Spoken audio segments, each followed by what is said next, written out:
Ahojte, čaute, milí priatelia. Určite ste si všimli, že už sme dosiahli 100 odberateľov na mojom YouTube a to by som nedosiahol vďaka nikomu inému ako vám, pretože ja si odbery nedám. Vy mi dáte odbery. Takže by som vám chcel veľmi pekne poďakovať. A ešte pred 2 mesiacmi som vám dal taký malý update, ktorý sa skladal zo slov vážené dámy, vážení páni, odberateľe, neodberateľe, sledujúci a komentujúci. Blížime sa k hranici 100 odberov. A to bolo pred 2 mesiacmi, lenže potom bola taká trošku pauza, áno, priznám sa, pauzy bolo viac ako treba, ale napísali ste mi, že by ste chceli daily vlog a gadžiky z AliExpressu. Tak poďme na to.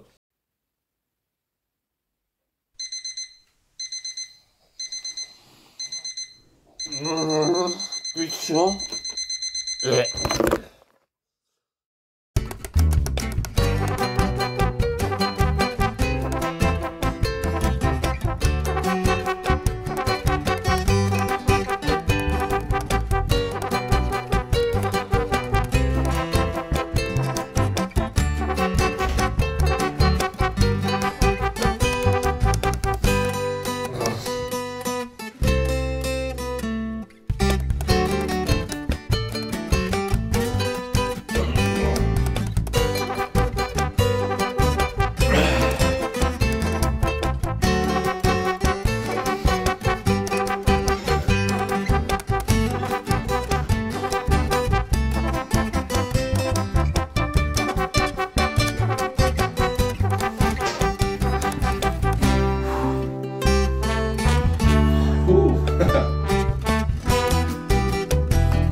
Ahojte, čaute, fešaci a feťaci, zdraví vás Focusmistr a som tu so sľubovanými gadžikmi z AliExpressu. Ako prvé by som vám páni chcel ukázať tieto úžasné velcro pásky, ktoré majú naozaj širokú škálu použitia, fungujú na princípe suchého zipsu a aj keď sú originálne na káble určené, z mojej vlastnej skúsenosti musím povedať, že naozaj fungujú na všetky partie, ktoré uznáte vy sami osobne za vhodné. Stoja naozaj pár centov a myslím si, že za svoju cenu spĺňajú funkciu dostatočne, ale taký malý tip. Nedávajte si to moc na úzko, lebo vám sfialovie. Ako druhé, tu máme, dámy a páni, takúto powerbanku, takúto krásnu, šikovnú. Myslím si, že vyzerá veľmi solídne, dokonca verím tomu, aj keď sa to tam neuvádza, že je ohňovzdorná, má vysokú tepelnú odpudivosť, to znamená, že si to za malý moment vyskúšame. Každopádne, možno ste si už mnohí aj povedali, že powerbanka z AliExpressu, to je somarina predsa, nie? Nie je to tak. Za malý peniaz naozaj dostanete skutočne a vážne kvalitný produkt, ktorý nabíje váš telefón bez problémov, alebo akékoľvek vaše smart alebo aj nesmart zariadenie. Ja by som teda, pokiaľ dovolíte, prešiel na ohňovzdorný test. It was at this moment that he knew. He fucked up. Bam, čaute, tu je Gogo, bam, čaute, tu je Focusmistr a dneska si uvaríme mäso, rýža a uhorkový šalát. Čo k tomu budeme potrebovať? K mäsu budeme potrebovať mäso, sol, korenie, sušený cesnek. K šalátu budeme potrebovať uhorku, cukor, znova sol a ocot. K rýži budeme potrebovať jednu rýžu, no to je všetko. A k tomu mesu ešte ideálne olej. Nechceme to na sucho robiť, že? To je jedno. Poďme na to.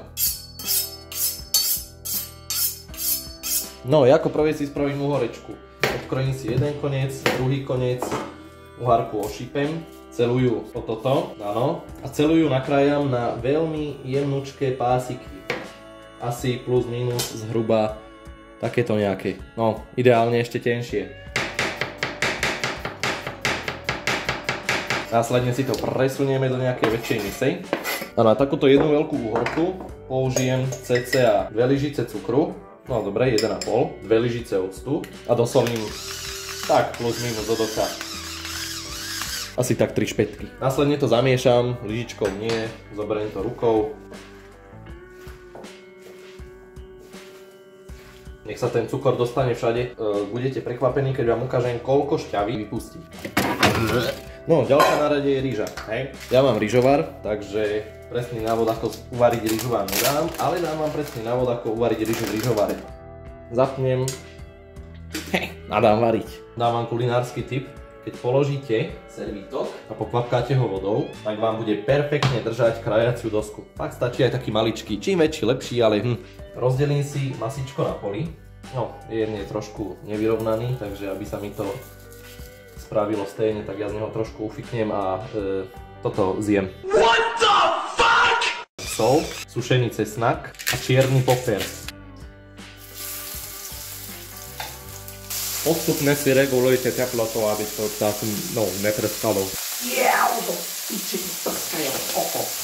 Masičko je krásne, nádherne hotové. Podávajte si to s čím chcete, takže ďakujem, že ste pozerali a teda vlastne podávajte si to s tú rýžu a s tým uhorkovým šalátom. A tam som vám ešte povedal, že vám ukážem, čo z toho vzniklo, že? Tak poďte sa pozrieť. Fešáci, feťáci, ja verím, že sa vám tento špeciálik ľúbil a vidíme sa pri 1000 odberoch. Zatiaľ čus!